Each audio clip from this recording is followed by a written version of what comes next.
to do the same thing again, right?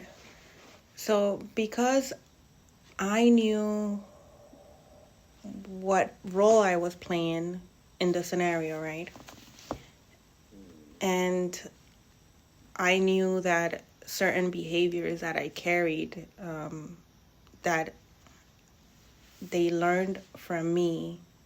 So a lot of people go ahead and they study your character of how you're going to behave, right? And so because this was the way that I always, the cycle that I always repeated, where, okay, you did this, but I'm going to forgive you because of the titles or your family, right? Let's say family, friends, whatever, right? The programming that we have. Because I would go ahead and give him another opportunity, they would go ahead and repeat the same cycle. So I went ahead and I forgave myself for not having a backbone, for not standing up for myself, for carrying myself in such a way that made these people believe that this behavior was okay, right?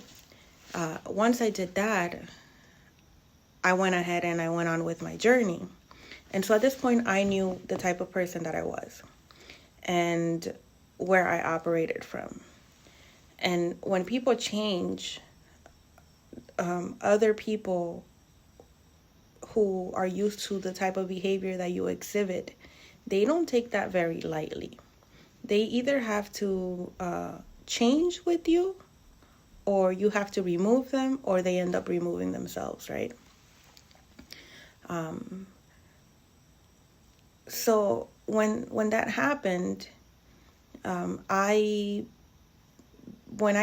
I chose to work on me, I also started to analyze the behaviors of others, right? And I began to dissect them in a sense of like, where are you operating from?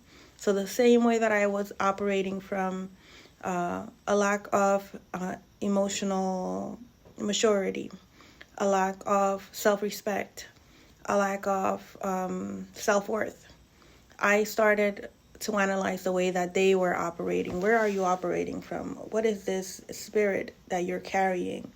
And when I started to dissect them, and removing the titles of mother, father, cousin, aunt, uncle, friend, and just seeing them for where they operated from, it was easier for me to go ahead and just not engage.